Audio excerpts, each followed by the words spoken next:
बोलिए श्रीमद् भागवत महापुराण की जय।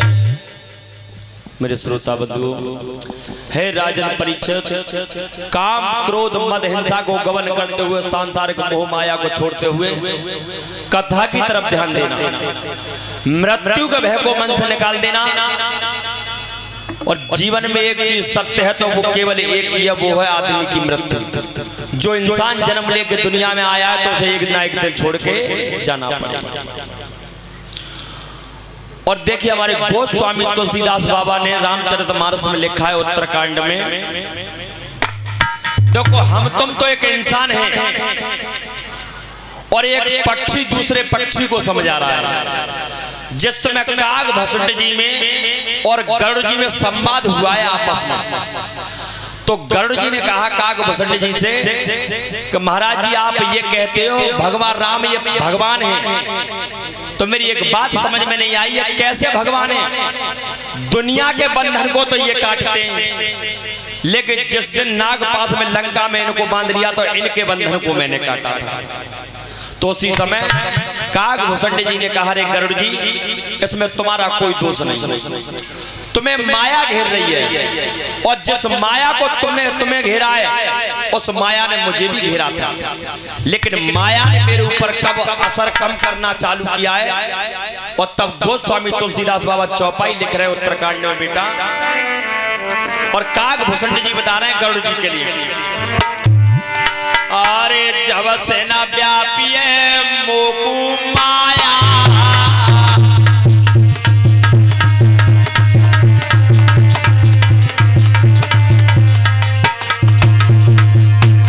जब से न व्यापी है मोकू माया, और तब से रघुनायक अपनाया।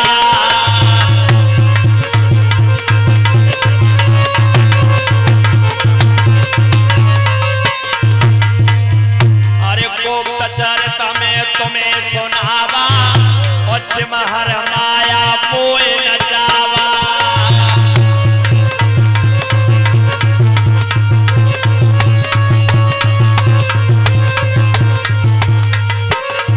तब कहे गरुड़ जी, जब से मैंने परमात्मा का भजन करना चालू कर दिया है और तब से मेरे ऊपर से माया ने प्रकोप करना कम कर दिया है। और इधर काग भुसंड जी कह रहे हैं, देखो सुनो गरुड़ जी, अरे निज अनुभव में कहूं खगेसा, और बिना हरि भजन न मिटे कलेसा।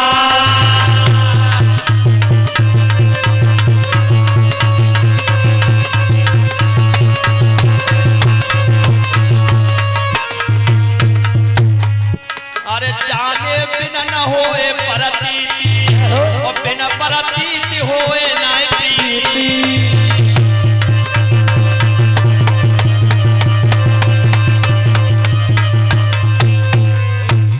आज काग भुसंड जी ने समझाया कि हे गरुड़ जी, निज अनुभव में कहूं खगेसा, और बिन हरि भजन न मिटे कलेसा। तो जीवन में याद रखना हे राजन परीक्षित, आज महाराज परीक्षित का जब जन्म हुआ है, जब धीमे धीमे बड़े हुए, तो जो महाराज परीक्षित जो पूर्वज थे तो वो एक कमरा बंद कर गए थे और उसमें ताला डाल दिया था। और परीक्षित महाराज से ये कहा था कि बेटा जीवन में कोई काम करना पड़े लेकिन इस गेट को कभी मत खोलना, इस कमरा को मत खोलना। और जित तुम आज जान दो बड़े बूढ़े जा काम के मने कर जाए, बालकन को बाई के मुंह हाथ पहले जाते हैं। का सोचते हैं मन में, कहूं ऐसा ना हो जितने हमारे बड़े बूढ़े ने जिंदगी भर जितना धन माया कमाई का सब जाई में लग गए हो। तो आज परीक्षित महाराज उसी कमरे की तरफ गए जिसकी मना कर गए थे, और मन में विचार क्या किया, अरे सुनो सभा दे ध्यान, और आज मन भूपति कोरे टोलो,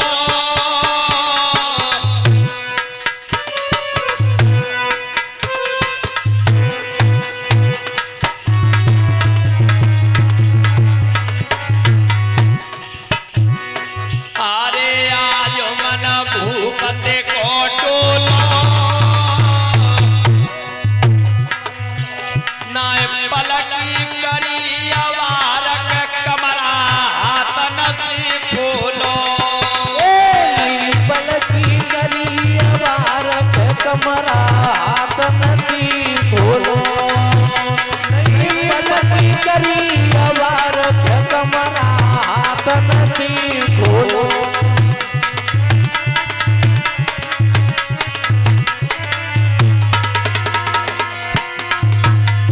आज जैसे ही कमरा खोला और तब कर्म कौन सा किया? अरे नजर जब आगे डाली, अरे नजर जब आगे डाली,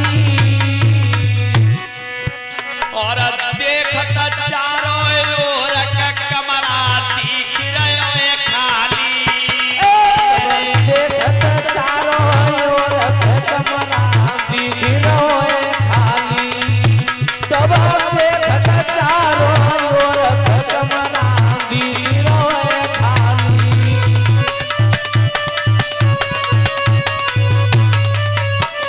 आज महाराज परीक्षित ने जैसे उस कमरा को खोला तो जो अंदर निगाह बढ़ाई, अच्छा न्यू कहता है आदमी का आंख देखते, अगर आंख देख ही ले तो एक काम करना, एक कमरे में बंद होकर अंधेरे में सुई डाल देना और फिर वह ढूंढ के दिखा देंगे। ढूंढ लेगा नहीं दिखाई देगा, क्योंकि जब तक किसी का प्रकाश तुम्हारी आंखों पर नहीं पड़ेगा और तब तक तुम्हें भी कुछ दिखाई नहीं। तो आज परीक्षित महाराज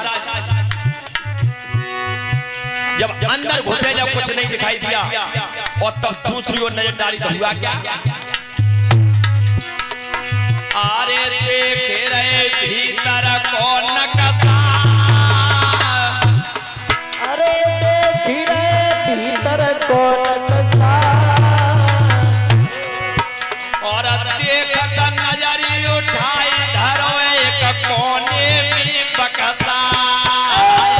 देखत नजर पसार सुनो कोने बक्सा। तब देखत नजर पसार सामने कोने बक्सा।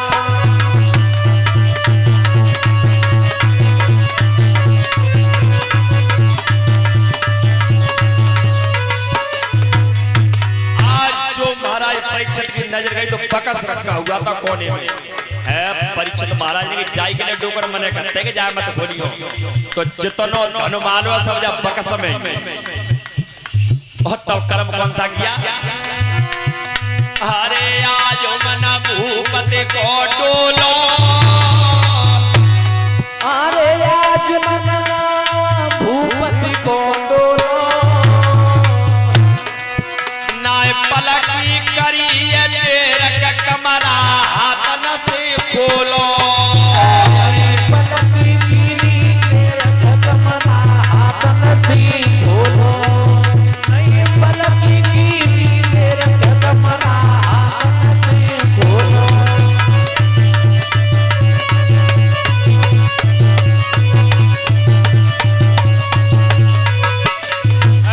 जो महाराज परीक्षित ने बकस को खोला तो उसमें एक सोने का मुकुट निकला था, और वो मुकुट आया कहां से? परीक्षित महाराज जी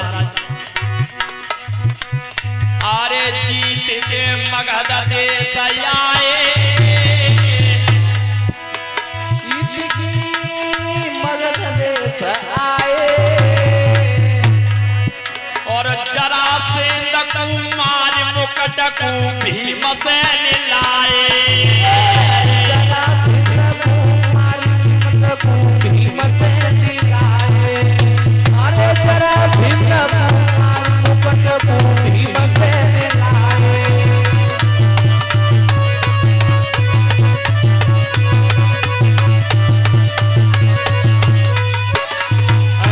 जो बक्सा खोला तो वहां सोने को मुकुट निकला, और भीमचंद जरासंध को मार के लेके आए थे, और जरासंध ने जितने राजा कैद कर लिए थे सवर्ण को धन छीन छीन के अधर्म के धन का वो मुकुट बनवाया था। और राजा परीक्षित पहले क्या है कलयुग से जहां अधर्म का धन हो उसमें तुम्हारा निवास होगा। तो आज वही सोने का मुकुट जब दिखा है महाराज परीक्षित को, और तब हुआ क्या? अरे आज मन राजा को ठहरो, अरे आज मन राजा को ठहरो, सोई मुकुट मुकुट कुलयो उठाए परीक्षित राजा ने पैरो तब मुकुट कुलयो उठाए परीक्षित राजा ने पैरो तब मुकुट कुलयो उठाए परीक्षित राजा ने पैरो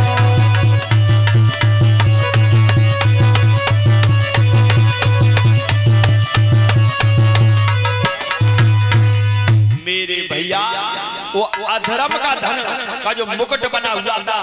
अच्छा बड़े बूढ़े जाई तुम्हारे तो मना कर गए, पर आजकल बड़े बूढ़े की बात औलाद मानते कहाँ है, पागल समझते हैं। जो तो बिल्कुल गलत कह रहे हैं, जानता ही नहीं। लेकिन उन्हें जना मालूम कि जा उम्र से तुम गुजर रहे हो, बातें वो गुजर के चली तो क्या बताएं अमरपाल भैया। काऊ के घर में एक ललाव तो माँ बाप ने वो विदेश में तो पढ़े भी तो अब विदेश की पढ़ाई पढ़ के आयो तो वो अरे अनपढ़ माँ बाप थे, मेहनत करके बच्चे को पढ़ा दिया। तो उस लड़की ने कही कि अम्मा कि सुनतनाओ कहाँ बेटा कि देखो मैं ऐसी पढ़ाई पढ़ के आया हूँ गणित की, मैं 1 के 2 कर देता हूँ। दादी ने कही बेटा का के तो मेरी समझ में आई। तो अम्मा ने लिए काम कर जो लड्डू बेटा जो लड्डू खा ले करे तब कतरयू 1 के 2 है। तो माने कि अम्मा सुनो जो लड्डू अभी मैं 2 के 3 कर दूंगा। अम्मा ने कि 2 लड्डू 3 का कर देगा बेटा तू। अच्छा बराबर में पिताजी बैठे हुए थे, वो सब देख रहे, पढ़े लिखे नहीं थे लेकिन अनुभव बहुत था, सारी जिंदगी निकल गई।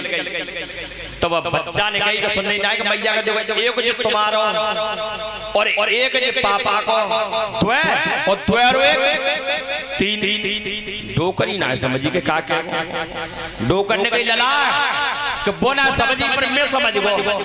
एक काम करे, एक तो दे दे अपनी मेहतारी है और एक को दे दे मोए बच्चा सो तू खा ले, कोई बोलेगा समझी पढ़ाई है।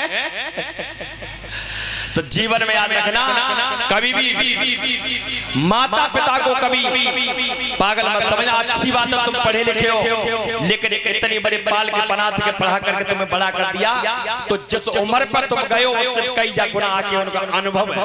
और जीवन में याद रखना हमेशा पढ़ाई लिखाई से ज्यादा काम अनुभव करता है। तो आज बड़े बूढ़े मना करके गए थे महाराज परीक्षित कि बेटा इस कमरा को मत खोलना। अच्छा एक बात तो बताएं, काऊ लला को नाम ठंटन पालो ठंटन पालो। तो उनकी शादी भाई उनकी जब घरवाई घर में आई तो सवारे वो लला ठंटन पाल उन्हें घरवाई नहीं की बता जो कोई नाम हो तो ठंडन वाली सुनता ना कहा कि या तो या नाम है बदल दो और नहीं उठाए के झोला घर कुछ नहीं मैं नहीं रुकूंगी। उनके महारानी कैसी बात कर रही है, पता जो कोई में हाथों की बात है। देखो प्रथम नाम जो माँ बाप का घर से जब निकल जाता है बच्चे का तो वही नाम पड़ जाता है। फिर तुम लाख कोशिश करो बदलने के लिए बदला नहीं जाएगा। तुम्हारी पता मेहतारी बाप को दोहराओ में पता कैसे बदल दूं, मार के ना बदलोगे क्या बड़ी पागल है, ना बदलोगे तो जब 12 बजे मैं जा रही हूँ अपने घर का। तो वो जैसे ही निकल के चली तो रास्ता में एक लेडी चल के आ रही थी और कंडा धर के ला रही चांद पे। तो माने जी सुनतना आए थे आओ, कहते आप क्या नाम है कि मेरा नाम है लक्ष्मी। इतनी सुन को सोई आगे बढ़े गए तो आगे थे एक आदमी आ रहा था गठरिया भुसकी सिर पे रखी। तब उन्होंने कही सुनतना भैया कहते आप क्या नाम है कि मेरा नाम है धनपाल। फिर लेकर आगे चली तो एक आदमी मर गया था टिकटी पर बांध के और मरघट की तरफ ले जा रहे थे। तो उन्होंने कहा भैया क्यों मर गए कि भैया जी मर गए अमरपाल।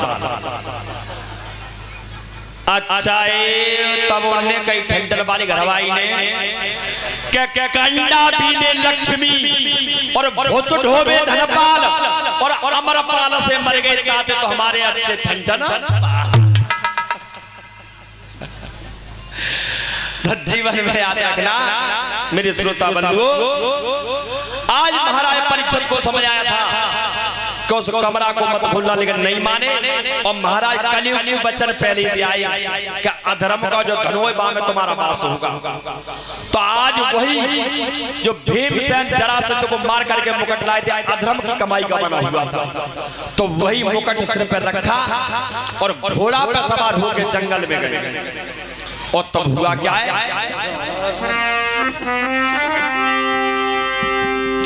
अरे सुनो भूपद ध्यान और विधि अगत काउन नाय जानी।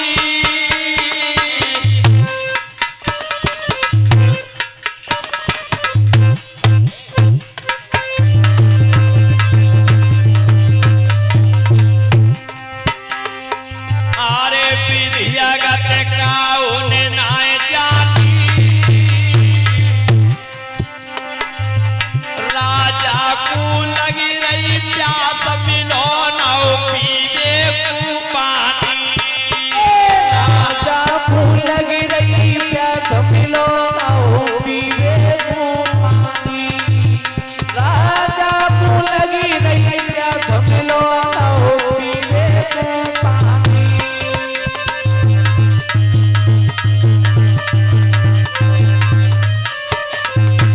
आज परीक्षित महाराज को जंगल में प्यास लगी। अरे समय देख के सो बनी आयो,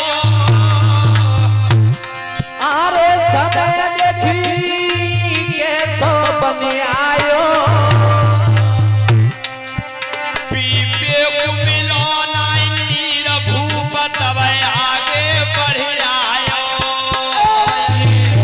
मिलो नीर भूप आगे को बढ़ी आयो।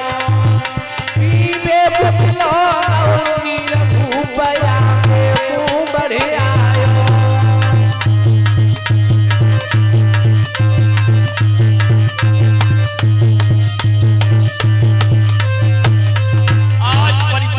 बढ़ते हुए चले गए तो आज समीक ऋषि की कुटिया पे पहुंचे। महात्मा की समाधि लगी हुई थी, भजन में लीन थे। अरे नजर कैसी विधना ने डाली, अरे नजर कैसी विधना ने डाली। तब देखत नजरी उठाए संत की लगी रही है तारी। संत की लगी रही है तारी। तब देखत नजरी संत की लगी रही है तारी।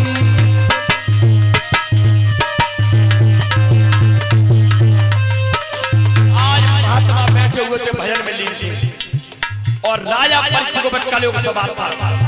तो आज महात्मा जी से कर्म कौन था, बोले क्या,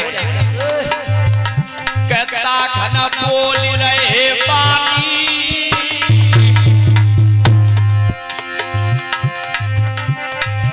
मोए लगी रही भारी प्यास संतन का पिलवाई दे पानी।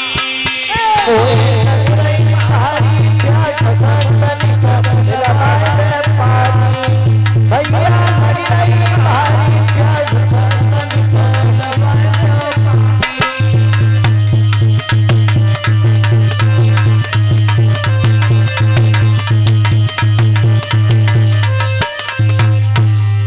मेरे भैया आज उसी समय राजा परीक्षित ने समीक ऋषि की कुटिया पर पहुंचे। महात्मा समाधि में लीन थे। तो आज महात्मा से कहा कि मुझे प्यास लग रही है, मैं पानी पीना चाहता हूं। लेकिन ऋषि ने नहीं सुना क्योंकि भजन में लीन थे।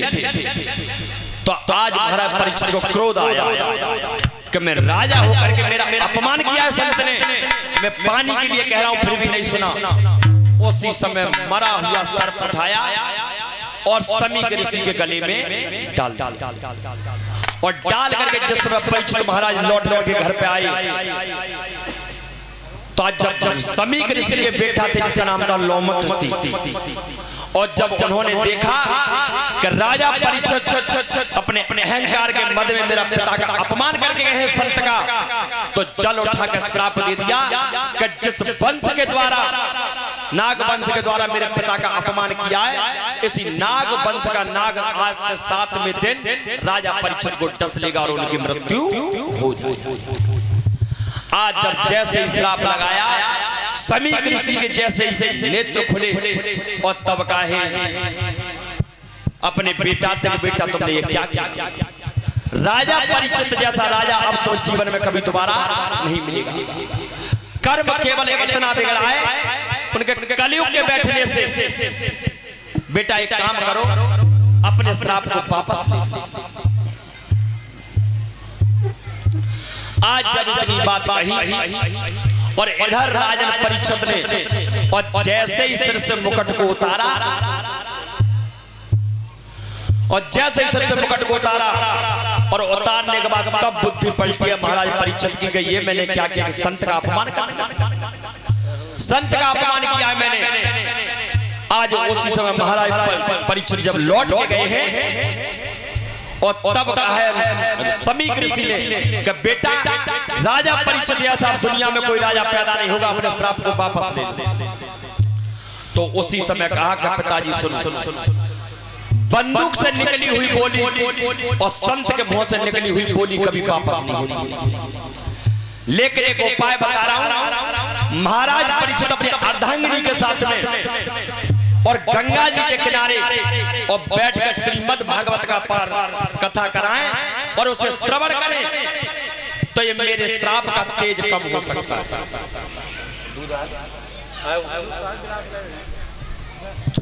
कि मेरा श्राप का तेज कम हो सकता है। तो महाराज परीक्षित आज जो उनकी पत्नी थी,